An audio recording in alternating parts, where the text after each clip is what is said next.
Hello बच्चों। आज की इस वीडियो में मैं आप लोगों को पढ़ाने वाला हूँ आरजीपीबी जो है numerical methods one mathematics third का जो हमारे सेकेंड ईयर का ये बुक्स का सबसे नंबर 1 चैप्टर है न्यूमेरिकल मेथड्स वन।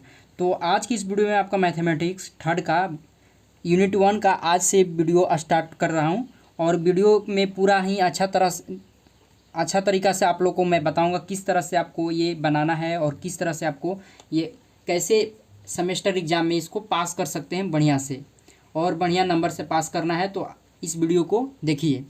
तो चलिए हम ये बता देता हूँ पहले कि ये जो न्यूमेरिकल मेथड 1 है ये कौन से ब्रांच के लिए है। कंप्यूटर साइंस वाले भी पढ़ सकते हैं, आईटी वाले भी पढ़ सकते हैं और सीएसआईटी और एडी और एजी और ईएक्स ब्रांच के लिए भी ये है, क्योंकि ईएक्स ब्रांच के लिए भी ये बहुत ही महत्वपूर्ण है और जो डबल ये ब्रांच है वो भी इनके लिए भी ये बहुत महत्वपूर्ण ये बुक का क्वेश्चंस आप लोग को आते रहते हैं इसमें से। तो चलिए पहले जो यूनिट है उसमें यूनिट में आप लोगों को पढ़ना है कि न्यूमेरिकल मेथड 1 में क्या क्या पढ़ना है। पहले मैं ये आप लोग को डिटेल्स बता देता हूँ। तो पहले नंबर 1 पर हमको पढ़ना है solution of polynomial and transcendental equation. पहले ये हमको पढ़ना है कि उसका पोलिनियम और ये क्या होते हैं ट्रांसेंडेंशियल। दोनों को पोलिनियम जो इक्वेशंस होते हैं और ट्रांसेंडेंशियल इक्वेशन होते हैं ये दोनों का सलूशन हम किस तरह से करते हैं और कौन कौन से मेथड के अनुसार करते हैं वो भी आप लोग को मैं इस वीडियो में बताऊंगा। तो पहले ये जानते हैं कि पोलिनियम इक्वेशंस क्या होते हैं और ट्रांसेंडेंशियल इक्वेशंस क्या होते हैं। तो देखिए पोलिनियम इक्वेशन और ट्रांसेंडेंशियल इक्वेशन कुछ फर्क नहीं ज़्यादा पड़ता नहीं है। तो देखिए पहले मैं आप लोग को नंबर 1 में आप लोग को पढ़ा देता हूँ। पहले पेन को चेंज कर देता हूँ, ब्लू पेन से मैं लिख देता हूँ यहाँ पर। तो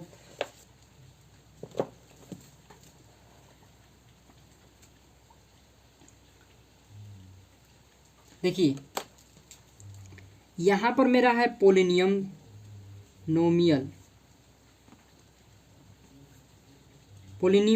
इक्वेशंस ये क्या होते हैं, और एक जानना है मेरा यहाँ पर ट्रांसेंडेंशियल इक्वेशन।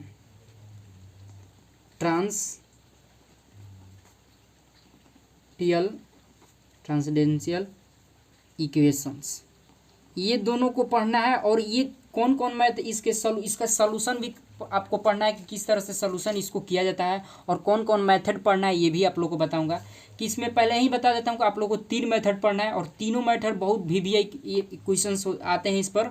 और इसमें देखिए यूनिट 1 में न्यूमेरिकल मेथड्स 1 पहले ही लिख दिया है, तो इसमें ज़्यादा कुछ जानना नहीं है। आप लोग को सिर्फ न्यूमेरिकल मेथड ही सोल्व करना है और इससे ज़्यादा क्वेश्चंस आपको न्यूमेरिकल मेथड ही आते हैं। और सबसे पहले इसमें ज़्यादा से ज़्यादा इसमें क्वेश्चन आप लोग को बताऊंगा। कि पहले तो इसमें थ्योरम बता देता हूँ कि किस तरह से इसका फार्मूलाज होते हैं, किस तरह से फार्मूलाज पर बनते हैं, इसका बेसिक कंसेप्ट क्या है। तो सबसे पहले मैं बेसिक कंसेप्ट बता देता हूँ। तो देखिए पोलिनियम इक्वेशन जो होते हैं इसको एक्सप्रेस किया जाता है, यानी किस तरह से इसको एक्सप्रेस किया जाता है इक्वेशन को मैं इसको पहले लिख देता हूँ। तो इसको एक्सप्रेस करने के लिए a0 x के power n plus a1 x के power n-1 plus a2 x के power n-2 plus dot dot dot an, यहाँ पर an है, फिर x के पावर यहाँ पर क्या हो जाएगा मेरा n-n होगा। तो देखिए यहाँ पर n-1 होगा, तो यहाँ पर n-1 करेंगे पहले, यहाँ पर n-1 होगा और x के पावर अगर हम 0 करते हैं तो क्या हो जाएगा 1 हो जाएगा। तो यहाँ पर x के पावर प्लस पर यहीं रखते हैं और यहाँ पर प्लस an डिनोटेड बाई कर सकते हैं। तो देखिए आप जहाँ पर n मेरा यहाँ पर दिख रहे हैं, जहाँ पर n देख रहे हैं वेयर जो n है हमारे क्या है, वेन हमारे जो पॉजिटिव इंटीजर है, यहाँ पर पॉजिटिव इंटीजर।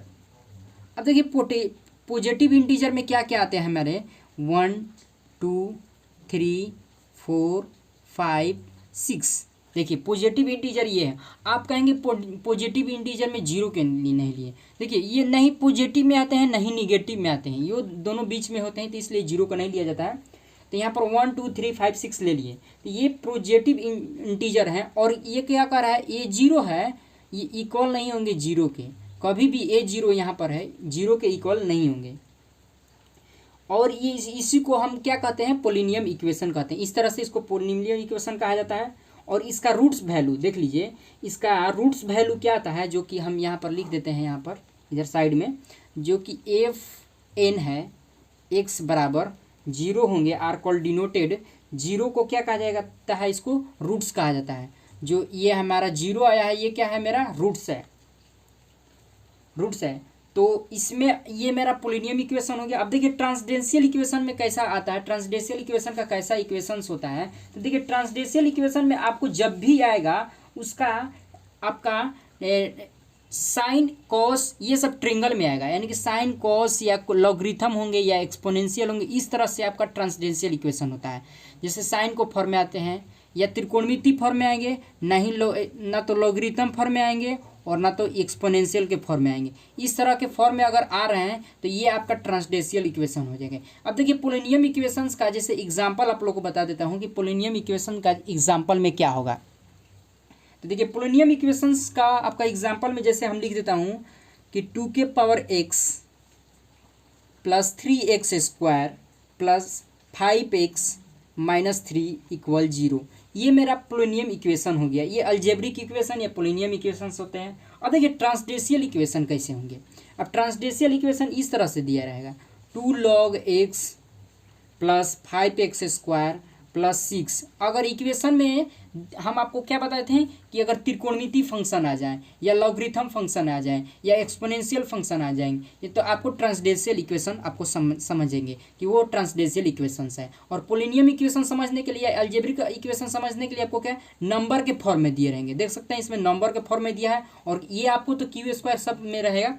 तो इस तरह से आप समझ सकते हैं कि ये पोलिनियम इक्वेशन होते हैं। और ये इस तरह से क्या इसको समझ लेंगे ट्रांसडेंशियल इक्वेशन, क्योंकि ये लॉगरिथम के फॉर्म में है। अगर साइन के फॉर्म में रहता है तो भी ये हो सकता है, जैसे ए से देगा कि x square sine x plus cos x plus 3 equal 0, इस तरह से रहेगा। तो ये भी आपका ट्रांसडेंशियल इक्वेशन हो जाएंगे।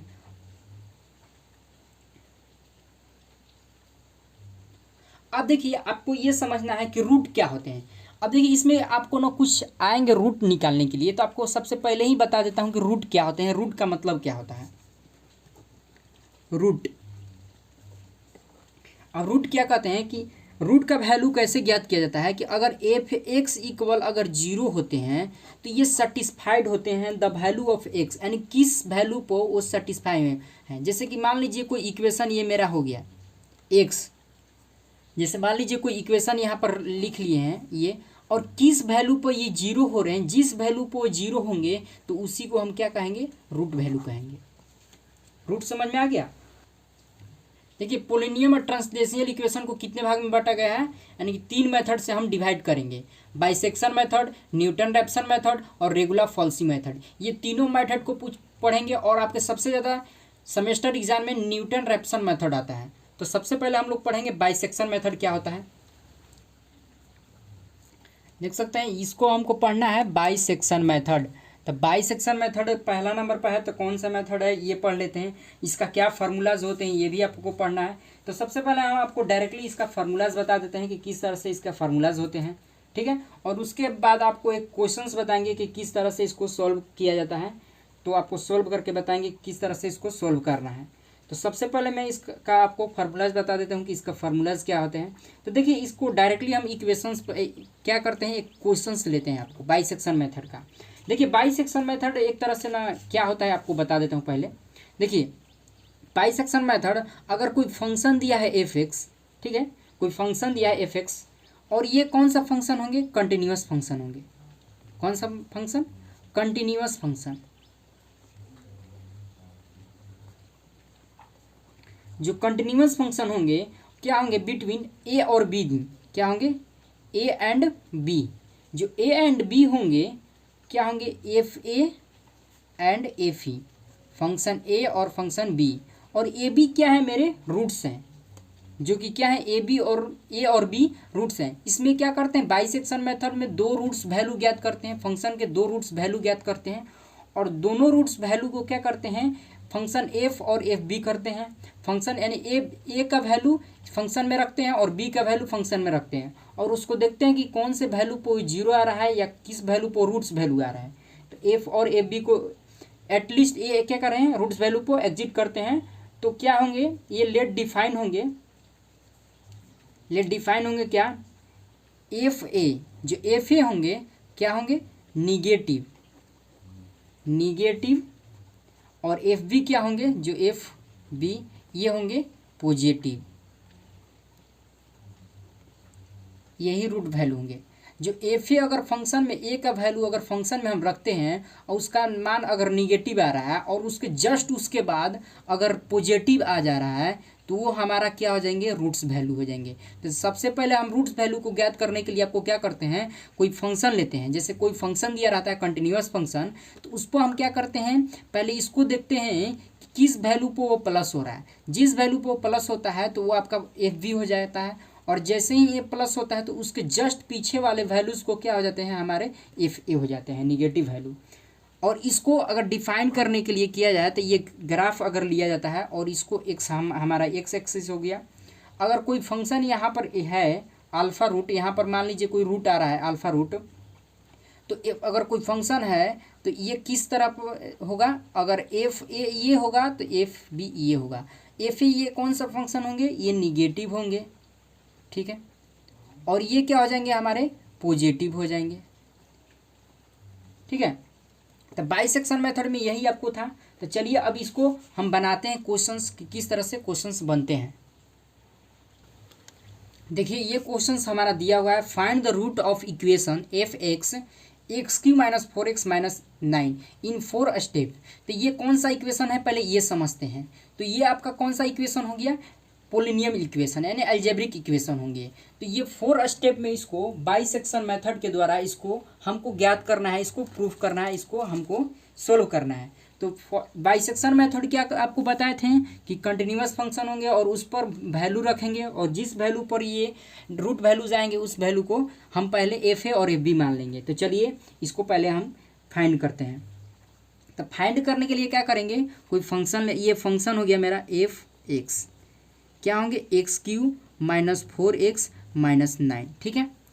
और f का वैल्यू हम क्या रखते हैं, अगर 0 रखते हैं तो देखते हैं क्या आता है इसका वैल्यू, 0 का क्यू माइनस 4 माइनस 0 माइनस 9। तो ये कौन सा वैल्यू आ गया, माइनस 9। तो ये कौन सा वैल्यू आ रहा है, निगेटिव वैल्यू आ रहा है, ठीक है, माइनस 9 निगेटिव वैल्यू आ रहा है। फिर चेक करेंगे आगे f1, 1 का क्यू माइनस 4 गुने 1 माइनस 9, ये कौन सा वैल्यू आ रहा है, निगेटिव वैल्यू यहाँ पर भी आ जा रहा है, ठीक है। अब देखिए f2 का वैल्यू अगर ज्ञात करते हैं यहाँ पर, तो 2 का क्यू होगा माइनस 4 गुने 2 हो जाएगा और फिर 9 हो जाएगा। तो मेरा यहाँ पर वैल्यू क्या आ जाएगा, यहाँ पर 2 का क्यू 8 हो जाएगा, माइनस 8 हो जाएगा और माइनस 9 होगा। तो 8 तक कैंसिल हो जाएगा, तो फिर यहाँ पर माइनस 9 आ गया। तो फिर से आपका ये क्या हो गया, निगेटिव वैल्यू हो गया।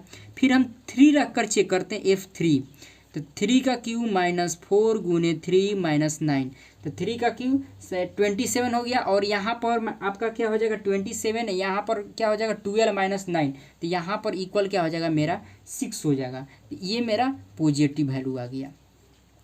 तो पॉजिटिव वैल्यू देख सकते हैं यहाँ पर आ गया। अब तो अब यहाँ पर पॉजिटिव वैल्यू आ गया था, तो आपको क्या बोले थे कि ए का वैल्यू क्या हो जाएगा यहाँ पर और बी का वैल्यू क्या हो जाएगा, ये आपको बताए थे। तो बी का वैल्यू यहाँ पर क्या होगा 3 हो जाएगा और यहाँ पर ए का वैल्यू 2 हो जाएगा, यानी कि f2 और f3 हो जाएगा। तो f2 का वैल्यू -9 है, तो यहाँ पर f2 का वैल्यू -9 लिख देते हैं, और f3 का वैल्यू क्या है 6 है, तो 6 लिख दिए। अब चलिए अब इसके बाद हम रूट लाई कर दिए, तो यहाँ पर करेंगे, यहाँ पर लिखेंगे, यहाँ पर कुछ लिख देते हैं कि हमारा रूट लाई कर रहा है कि रूट लाइज इन इंटरवल, कौन से इंटरवल पर रूट लाई कर रहे हैं, 2 और 3 पर। तो 2 और 3 पर लाई कर रहे हैं, 2 और 3 पर लाई करते हैं। तो अब इसके बाद हम क्या करते हैं कि फर्स्ट अप्रोक्सीमेशन निकालते हैं, इसका वैल्यूज़ ज्ञात करते हैं। फर्स्ट अप्रोक्सीमेशन ज्ञात करने का यानी कि इसका मतलब अब देखिए क्या फर्स्ट अप्रोक्सीमेशन क्या होता है। फर्स्ट अप्रोक्सीमेशन में हम क्या करते हैं, एक्स का वैल्यू ज्ञात करते हैं। तो एक्स का वैल्यू अगर हमको ज्ञात करना है तो सबसे पहले हम क्या करते हैं, इसमें एक्स का वैल्यू ही ज्ञात करना रहता है। तो एक्स का वैल्यू हमको फर्स्ट अप्रोक्सीमेशन में क्या करेंगे, x1 मान लेते हैं। तो x1 मानते हैं तो रूट लाइज कर रहे हैं a प्लस बी, हम ए प्लस बी आपको बोले थे। तो फर्स्ट अप्रोक्सीमेशन में एक्स का वैल्यू ज्ञात करने के लिए क्या किया जाता है, जिस रूट वैल्यू पर आता है वैल्यूज़ उसको जोड़कर उसको क्या करते हैं, उसको ऐड करके 2 से डिवाइड कर देते हैं। तो 2 + 3 कर देते हैं अपॉन 2 कर देते हैं। तो यहाँ पर क्या हो जाएगा 5/2 हो जाएगा आपका। तो यहाँ पर क्या हो जाएगा 2.5 हो जाएगा। ठीक है, इस तरह से आपका हो चुका है। तो यहाँ पर अगर 2.5 है तो फंक्शन अब ज्ञात करेंगे 2.5। तो 2.5 का फंक्शन अगर ज्ञात करते हैं तो यहाँ पर क्या करेंगे 25.5 का क्यू करेंगे माइनस फंक्शन 4 गुने एक्स। तो एक्स का क्या करेंगे 2.5 - 9 करेंगे। अब इसका वैल्यूज़ आपको कैल्सी के अनुसार आपको निकाल लेना है कि कैल्सी में क्या आ रहा है। तो यहाँ पर कैल्सी में हम ज्ञात करते लेते हैं। तो यहाँ पर कैल्सी में करने के बाद आ जा रहा है, देख सकते हैं -3.375 आ जा रहा है। तो ये कौन सा वैल्यू आ रहा है, निगेटिव वैल्यू आ रहा है। ठीक है, निगेटिव वैल्यू आ रहा है। पॉजिटिव वैल्यू है परंतु ये क्या जा रहा है, निगेटिव वैल्यूज आ जा रहा है। फंक्शन का मान अगर पॉजिटिव वैल्यू रख रहे हैं तो यहाँ पर निगेटिव वैल्यू आ रहा है। तो फिर से हम क्या करेंगे, इस तरह से निकालेंगे फिर से तो कौन सा वैल्यू आ रहा है। तो चलिए यहाँ पर फर्स्ट अप्रोक्सीमेशन ज्ञात कर दिए। इसी तरह सेकेंड अप्रोक्सीमेशन है, तब तक ये निकालेंगे जब तक कि मेरा वैल्यू क्या होता है, पॉजिटिव में ना आ जाए और वो एक दूसरे के निकट ना आ जाए। निकट के यानी कि पिछले वाले वैल्यूज का निकट ना आ जाए। तो चलिए यहाँ पर हम सेकेंड अप्रोक्सीमेशन ज्ञात करते हैं। सेकेंड अप्रोक्सीमेशन क्या होगा, x2 इक्वल, अब देखिए अब यहाँ पर कौन सा वैल्यू हो जाएगा। अब देखिए x2 आपको ज्ञात करना होगा। तो a का वैल्यू हमारा क्या हो जाएगा, a का वैल्यू जो हो जाएगा 2.5, क्योंकि यहाँ पर 2.5 है। तो यहाँ पर 2.5 प्लस क्या हो जाएगा, पहले का मेरा 3, b का वैल्यू 3/2। तो क्या हो जाएगा मेरा 5.5/2। तो इसका मेरा कटने के बाद क्या हो जाएगा 2.75, ये आ जाएगा 2.75। तो अब यहाँ पर फंक्शन 2.75 पर भी ज्ञात करेंगे। तो फंक्शन 2.75 पर हम लोग ज्ञात कर लेते हैं। यहाँ पर डायरेक्ट हम रख कर कैल्सी के अनुसार निकाल लेते हैं। तो कैल्सी में आ रहा है यहाँ पर 2.75 का क्यू माइनस 4 गुने 2.75 - 9।